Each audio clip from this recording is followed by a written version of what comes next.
The Buddhist precepts have one very simple message, Brad Warner writes. Don't be a jerk. That's pretty much all there is to it. What? Some may sputter. There's more to keeping the precepts than that. Warner doesn't know what he's talking about. Others of you might be thinking, cool. That's not so hard. No messy rules. But what is it to not be a jerk? The advice to not be a jerk is from Brad Warner's new book, titled Don't Be a Jerk, and other practical advice from Dogen, Japan's greatest Zen master, a radical but reverent paraphrasing of Dogen's Treasury of the True Dharma, New World Library, 2016. And once you slog through that title, maybe some explanation is in order. Eihei Dogen, 1200–1253, also called Dogen Kigen or Dogen Zenji, was the Japanese Buddhist monk who established Soto Zen in Japan. He is also known for the collection of his writing called Shobogenzo, Treasury of the True Dharma. Japanese Soto Zen is very much Dogen's school, and Soto Zen students, like me, spend a lot of time with the old guy, so to speak. Dogen's writing is both beautiful and frustrating. It illuminates and confuses at once. Dogen's genius was that he used language to express the Dharma directly and non-conceptually. But for those still stuck in conceptual thinking, he gives you nothing for your concept-forming mind to hang on to. Whenever he does say something that your thought processes can grasp, he'll snatch it away a couple of paragraphs later. To read Dogen can be more like contemplating a mandala than reading for comprehension. He's a challenge. Brad Warner is an American Zen monk, filmmaker, former Japanese monster movie marketer, punk bassist, and popular blogger.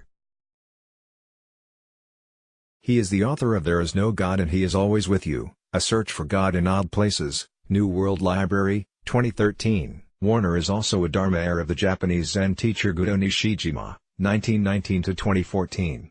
Nishijima Roshi is especially remembered as a translator of Dogen.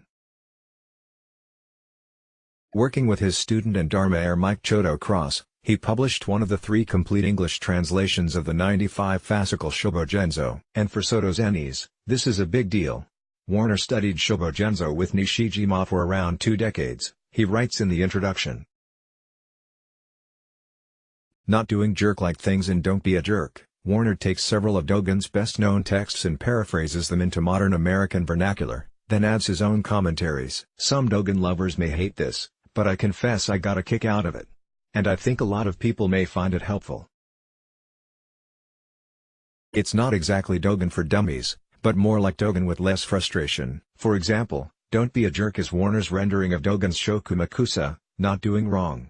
Here's a passage from the Shasta Abbey translation. In the above quotation, the term evils refers to what is called morally evil among the categories of morally good, morally evil, and morally undefined. Its moral nature, however, is uncreated. The natures of morally good and morally undefined likewise are uncreated. They are untainted, they are the real aspects, which is to say that these 3 categories of moral nature encompass manifold varieties of dharmas. Here's Warner's paraphrase: among rightness, wrongness, and it doesn't matter-ness, there is wrongness. Wrongness is what happens at the very moment you do something wrong. It's not an abstraction that sits around waiting to be done. It's the same with rightness and it doesn't matter-ness. Do those 2 passages say the same thing? This slacker Zen student says they do. Now, was that so hard? This passage also shows us how Warner's approach to Dogen is very much rooted in practice and in experience, rather than in doctrine and theory. Much of what he says will work better for those of you with some practice experience, I suspect. The part about wrongness not being an abstraction that sits around waiting to be done is a great point that I've made myself. See evil in Buddhism. We tend to think of evil as a thing that has its own self-existence. Even if we don't believe in Satan or another devil spreading evil about in the world, a lot of us imagine that evil has some kind of essence and lurks about, infecting people into being bad. Or we think of evil as a quality some people or groups possess and others, like us, don't. But, Warner says, Dogen takes an entirely different approach. He says that there is no evil or good as absolutes or as personified supernatural beings. There is only action. Sometimes you do the right thing, and sometimes you act like a jerk. Why is this important? If we know that no one is good or evil, including ourselves, and if we know that evil has no existence except in volitional action, how does that change how we relate to evil?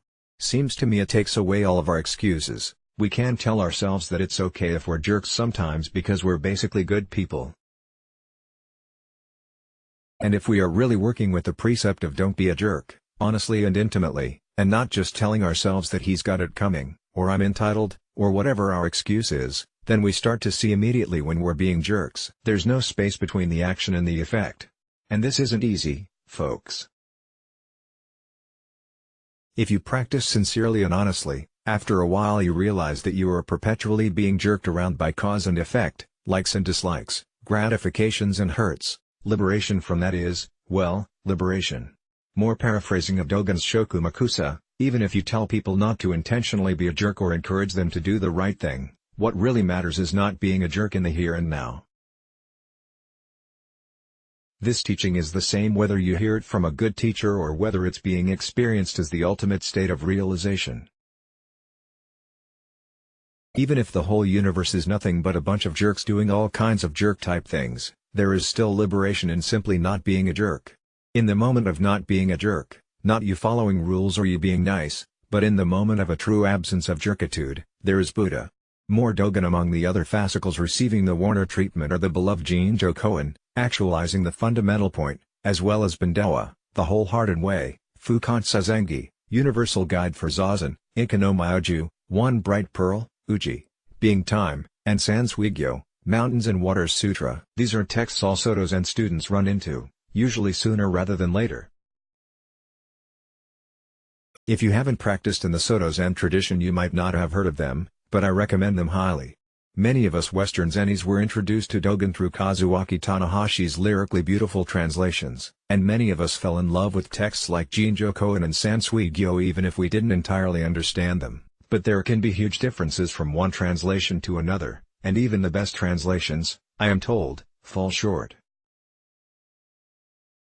Native Japanese speakers struggle with Dogen's centuries-old Japanese, and how one reads the text can depend as much on one's own understanding of the Dharma as on what Dogen expressed in ink on paper all those centuries ago. I'm told Dogen was fond of visual puns, choosing kanji to point to something the written figure looks like rather than what a word usually means. I'm told he sometimes used Chinese ideograms containing puns in Japanese pronunciation. I'm told he was fond of metonymy, as we might say su to mean business executive, for example.